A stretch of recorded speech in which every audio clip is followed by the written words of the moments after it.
Well, hello there everyone, and welcome back to another episode of Rocketcraft Season 2. And we're kicking things off over at my base, where it looks as though, for the second week in a row, I've been pranked while I've been AFK.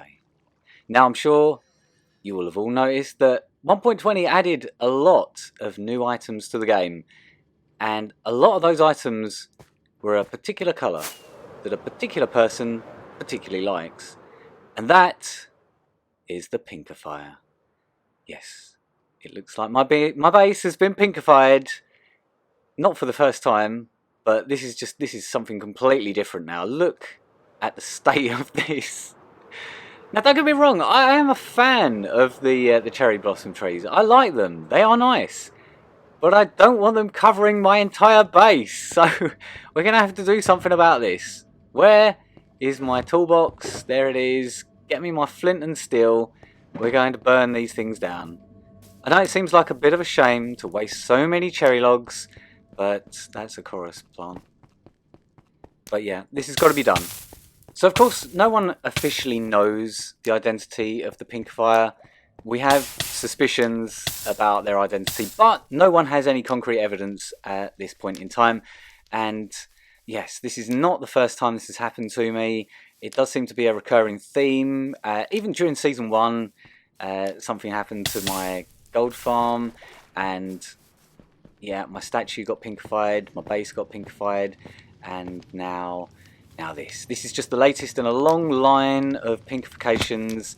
And like I say, I just can't stand these things all over my base. I'm going to have to be really careful around wooden things with this. I think I'm going to have to manually chop that one down.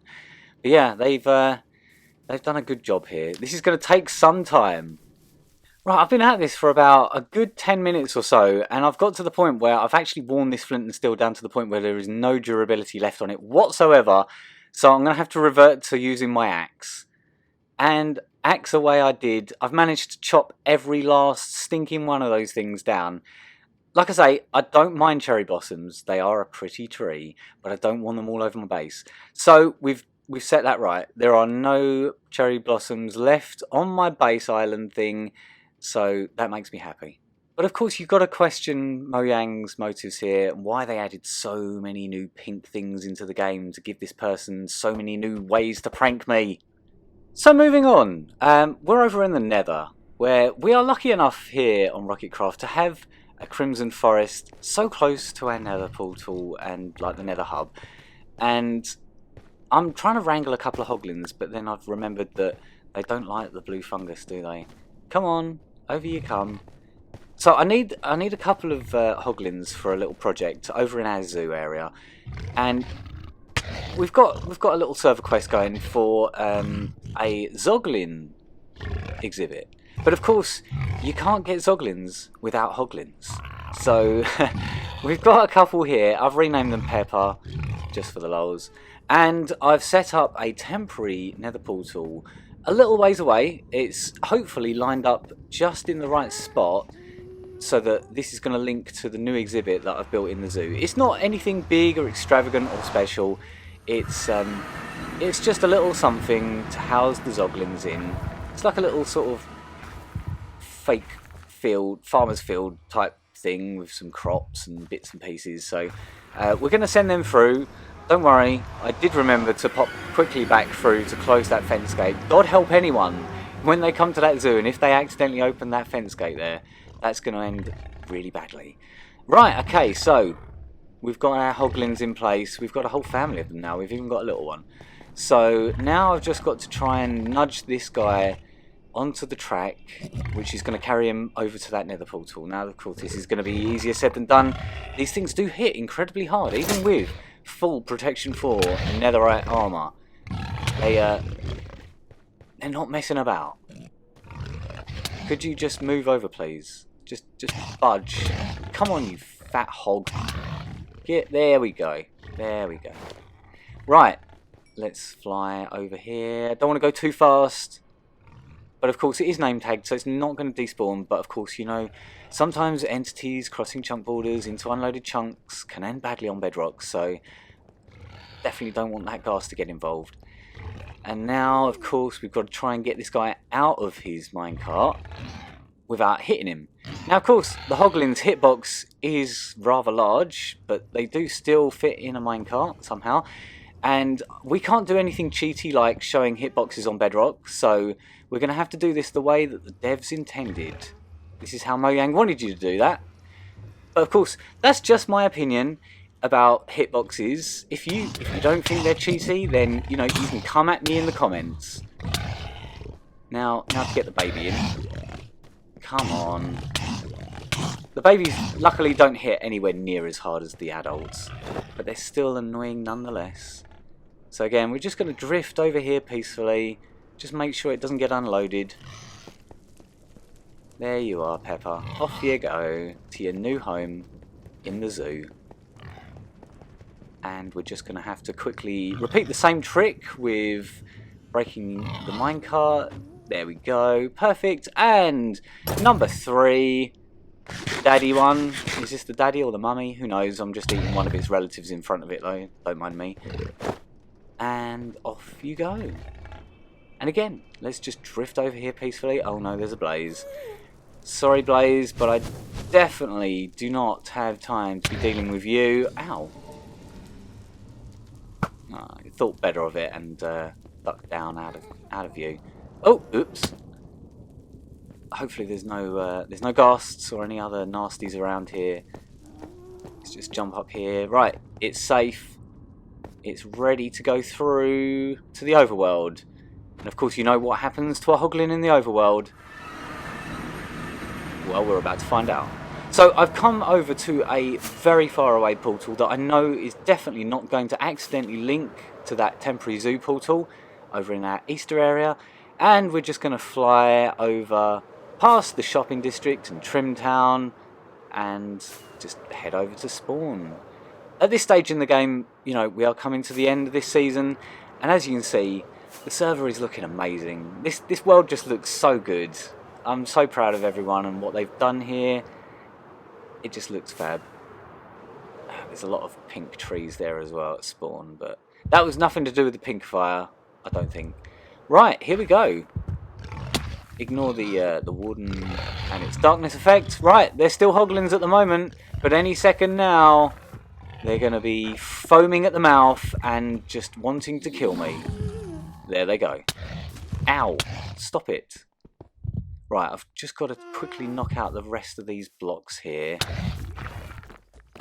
Because we don't want to keep that portal there. We've got our Zoglins in place. But of course, this is not going to be easy. They are very, very angry. Perhaps I should have got someone to help me out with this one. And ignore my spider there. It's just a spider. And let's just knock that. Whoa, whoa, whoa, whoa. What? No, you're not supposed to have got out of there. Oh, crumbs. This is this is not going to go well. No! Oh, crap, I'm in it now. No! Oh, they are going to murk me. Jump, fly. There we go. Well, that didn't exactly go to plan. And now we've got some Zoglins on the loose in the zoo. Are they in there? Can I quickly knock this block out before they realise? Yes, they've been distracted by the Ravager. Ricky the Ravager to the rescue. And the baby Zoglin is in there.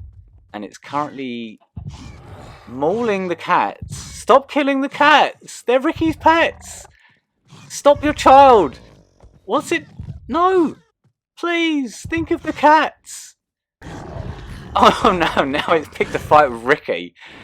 Oh, this is not going to end well for one of them. Oh yeah, definitely not. Definitely not the baby Zoglin. Oh man, Ricky. I mean, it was bound to happen, wasn't it?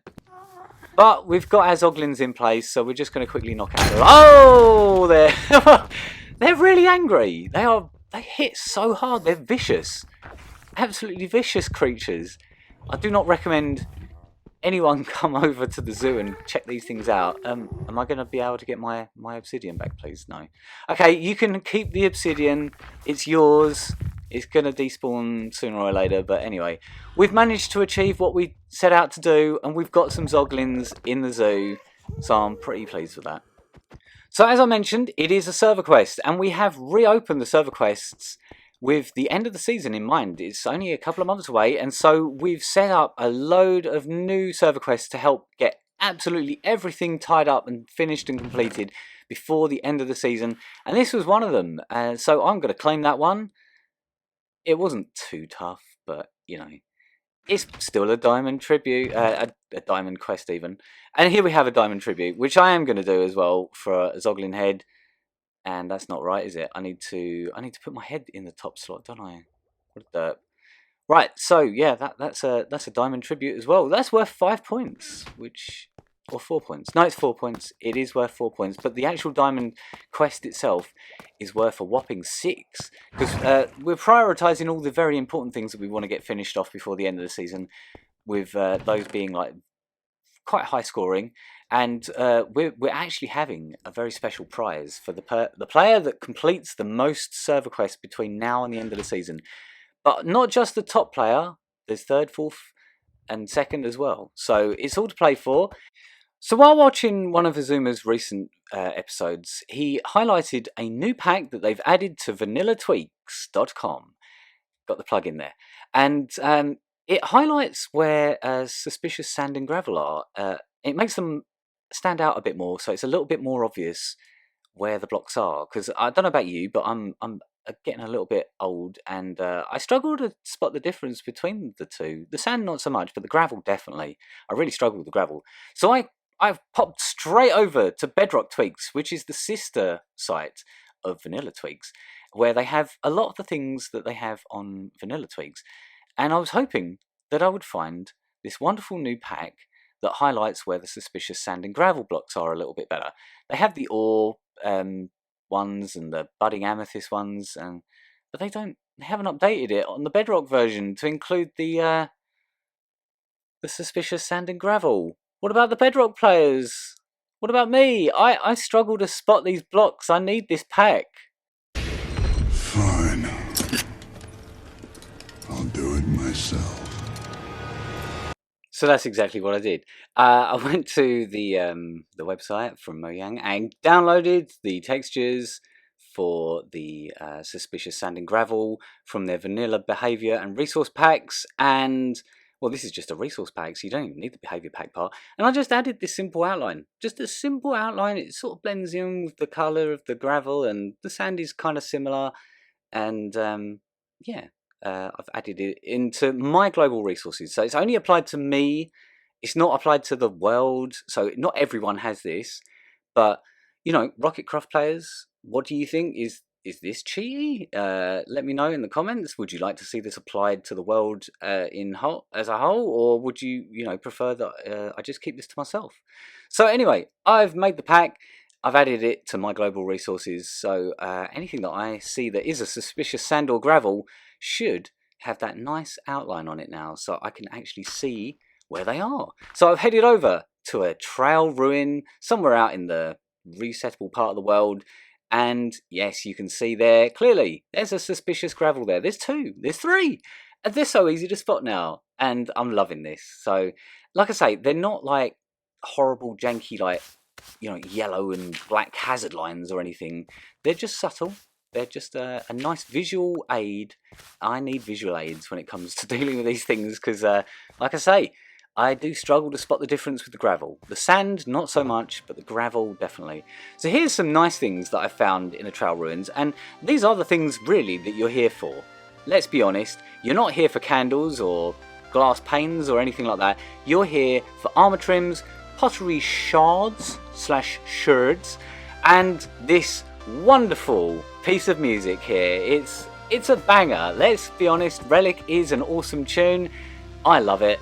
So I'm gonna take this trail ruin apart meticulously. We're gonna go through this with a fine-tooth comb now that we can spot every single one of those suspicious sand and gravels, and we're gonna see just exactly what we get from one trail ruin, how many blocks there are, because I'm sure there's bound to be loads. I always break loads of them when I'm searching for them.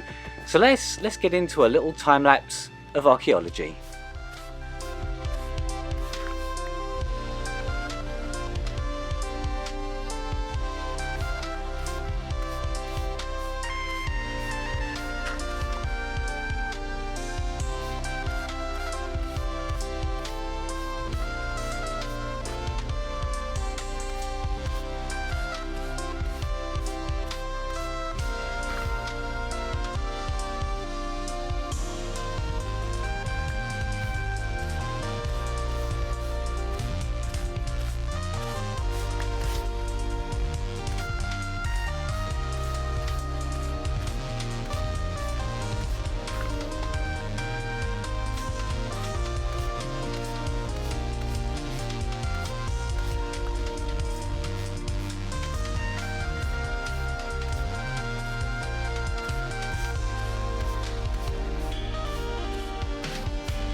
So, all in all, that was pretty good. I only managed to break 2 blocks out of that whole thing. And in total, we have 58 items here that we've got from that trail ruin. So, that was 60 blocks of suspicious gravel in that entire trail ruin.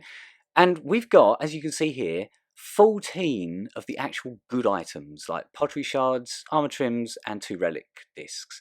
So, that is, let's say 15, because one of those blocks that I broke by accident might have been one of the good ones. Let's round it up. So 15 out of 60 blocks is exactly 25%. So 75% of the items that you're going to get from suspicious sand and gravel in the trail ruins are absolute trash, like rubbish. You could start a candle shop. You could start a shop that sells all this junk if you know, like a meme shop.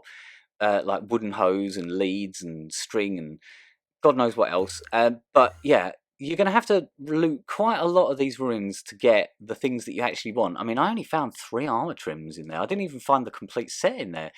So you're going to have to hit up multiple trail ruins to get all of the things that you want. And I mean, some of the pottery shards you can't even get from the trail ruins. You're going to have to hit up like ocean ruins and desert temples and desert wells and things like that. So yeah, all in all, that was a pretty fun experiment, and I would imagine that those numbers would pretty much carry true throughout most trail ruins. You could expect to find 25% good things, 75% bad things. So use that number as a rough guide, and you can't go too far wrong. So, finishing off this episode, we're over at Lottery HQ again for the weekly lottery draw, where we're hoping we're going to get some winners again. We got insanely lucky with that last one, where we had 4 different winners. But of course, that meant that we had to share the pot 4 different ways, so we didn't actually win that many diamonds each. And we've invited one of our new players, Grumpy Tuck, over to do us the honours and push the button on the lottery machine and pick us our 3 lucky numbers for the week. So here we go. Oh, it's stopped on the bottom one. Is it going to be a lucky number, Tuck? Is it going to be lucky? Is he going to grab that number? Or is he just going to stand there and watch them? No, he's just going to wait for all of them. All 3 in one go, it looks like. It's an unorthodox tactic of doing... No, he has picked them up. Okay, so... we've also got Teach and Turtle. That's some alliteration going on right there. Tuck, Teach, Turtle. Who touched Turtle? What? Anyway, so we've got our 3 numbers now. It is 7, 11, and 13. Unlucky for some, but will we have a winner this week with those numbers? Let's have a look in the box.